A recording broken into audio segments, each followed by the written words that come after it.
नमस्कार दोस्तों, बहुत सारे लोगों का एक सवाल होता है कि लकवे में हमारे शरीर के जो अपर पार्ट है उसमें हमें इम्प्रूवमेंट मूवमेंट जल्दी से मिल जाती है, लेकिन अगर वहीं हम बात करते हैं टांगों का तो वहाँ पर मूवमेंट बहुत स्लो होती है या काफ़ी देर में देखने को मिलती है, जिस वजह से एक व्यक्ति ठीक से चल नहीं पाता है और ये उसकी बहुत बड़ी समस्या हो जाती है।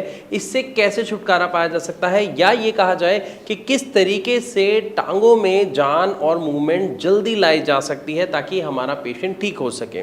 तो आज की इस वीडियो में हम डिटेल से इस बात को समझेंगे और जानेंगे कि ऐसी वो कौन सी गलतियां हैं जो जाने अनजाने में पेशेंट कर जाता है, जिसकी वजह से इम्प्रूवमेंट उसे जल्दी देखने को नहीं मिलती है। सबसे पहली चीज़, जब भी किसी को लकवा होता है यानी पैरालिसिस होता है तो वो या तो राइट साइड में होता है या लेफ्ट साइड में होता है, क्योंकि वो हाफ बॉडी में होता है। और जब किसी को भी लकवा होता है तो उसका आधा शरीर काम करना बंद कर देता है। उसका आधा शरीर तो वह कर रहा होता है लेकिन आधा शरीर काम नहीं कर रहा होता, जिसकी वजह से उठना बैठना हिलना डुलना इवन खाना खाना उस व्यक्ति के लिए लगभग इम्पॉसिबल सा लगता है। बट कुछ समय बाद पेशेंट के अंदर काफ़ी अच्छे चेंजेस आने शुरू हो जाते हैं जब वो proper medicine proper diet follow करते हैं तो। लेकिन ये इम्प्रूवमेंट टांगों में देखने काफ़ी देर में मिलता है, या ये कहा जाए उसकी स्पीड काफ़ी स्लो होती है। इसका सबसे बड़ा कारण है कि जब व्यक्ति हिल डुल नहीं पाता है, चल नहीं पाता है, तो अपनी शुरुआती एक्सरसाइज में, या ये कहा जाए जब आप फिजियोथेरेपी के लिए जाते हैं तो वहाँ पर आप जो एक्सरसाइज करते हैं लेग्स की एक्सरसाइज, वो लेट के करते हैं। लेट के एक्सरसाइज करने की वजह से क्या होता है कि आपकी टांगों में मूवमेंट तो आ जाती है। अक्सर जब पेशेंट भारत होम्योपैथी में आते हैं तो अपने डॉक्टर से ये कहते हैं कि सर जब हम लेट के एक्सरसाइज करते हैं तो हमारी टांगों की मूवमेंट काफ़ी हद तक होनी शुरू हो गई है, लेकिन अगर हम बात करते हैं खड़े होने की तो वहाँ पर हमारी मूवमेंट नहीं हो पाती है। हम शेक होते हैं या हम बैलेंस नहीं बना पाते, हम गिर जाते हैं। ऐसा क्यों? तो इसको मैं आपको समझाने की कोशिश करता हूँ। जब आप लेट के कोई एक्सरसाइज कर रहे हैं तो आपकी जो मसल्स काम कर रही हैं वो सारी मसल्स काम नहीं कर रही। सबसे बड़ा रीज़न ये है क्योंकि जब कोई व्यक्ति खड़ा होता है तो उसकी पूरी बॉडी की सारी मसल्स लगभग वर्क कर रही होती हैं, आपके बैलेंस संभालने में, मूवमेंट लाने में। और यही सबसे बड़ा फर्क होता है कि एक व्यक्ति जब लेट के एक्सरसाइज कर रहा है तो उसकी बॉडी में, उसके लेग में खास तौर पर मूवमेंट तो आई, लेकिन जैसे ही वो व्यक्ति खड़ा होता है तो वो मूवमेंट प्रॉपर नहीं आ पाती है, क्योंकि लेग्स की सभी मसल्स को प्रॉपरली कैसे कोऑर्डिनेशन में वर्क करना है ये नहीं सिखाया गया उन एक्सरसाइजेस के थ्रू, या ये कह सकते हैं उन एक्सरसाइज के थ्रू जो आप लेट के करते हैं। हमारी मसल्स इस लेवल तक ट्रेन नहीं हो पाती कि वो हमारी बॉडी का भार संभाले और हमें चलने में हेल्प करे।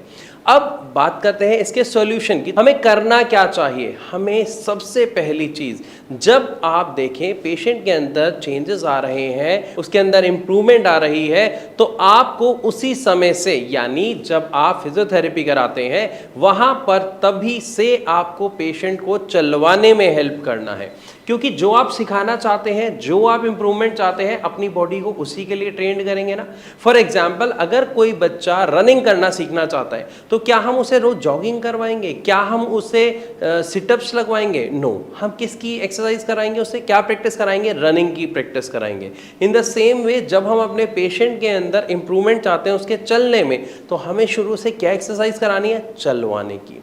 मैं बिल्कुल समझ रहा हूँ शुरुआत में ऐसा बिल्कुल पॉसिबल नहीं होता, इसीलिए हमें किसी का सहारा लेना पड़ता है, पैर घिसेड़ के चलना पड़ता है। लेकिन जब आप शुरुआत से ही उन्हें हेल्प करेंगे इस तरीके की एक्सरसाइज करने के लिए, तो उनकी बॉडी डे वन से ही ट्रेनिंग पाएगी। किस चीज़ के लिए? सभी मसल्स कैसे वर्क करेंगी? पूरी बॉडी के भार को संभालने में। तो इसीलिए हमें क्या एक्सरसाइज करानी है?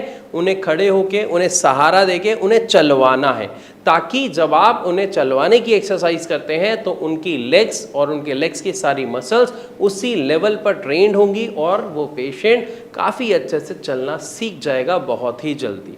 लेकिन ध्यान रहे, सिर्फ एक्सरसाइज आपको 100% रिजल्ट नहीं दे सकता है। यहाँ पर एक सही ट्रीटमेंट की बहुत ज़्यादा ज़रूरत होती है, क्योंकि पैरालिसिस में हमारे दिमाग को दोबारा ट्रेनिंग दी जा रही होती है। तो मेडिसिन कैसी चाहिए? जो हमारे दिमाग को, यानी हमारे दिमाग में जो प्रोसेस चल रहा है न्यूरोप्लास्टिसिटी, उसको बूस्ट करे।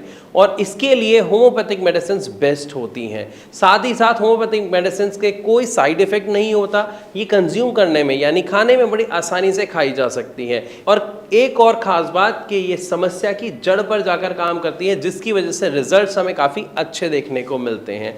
हो सकता है इस टाइम आपके मन में बहुत सारे सवाल आ रहे होंगे, आप अभी फ़ोन उठाएं, नीचे दिए गए नंबर पर कॉल करें और free of cost Bharat homeopathy के डॉक्टर से बात करें।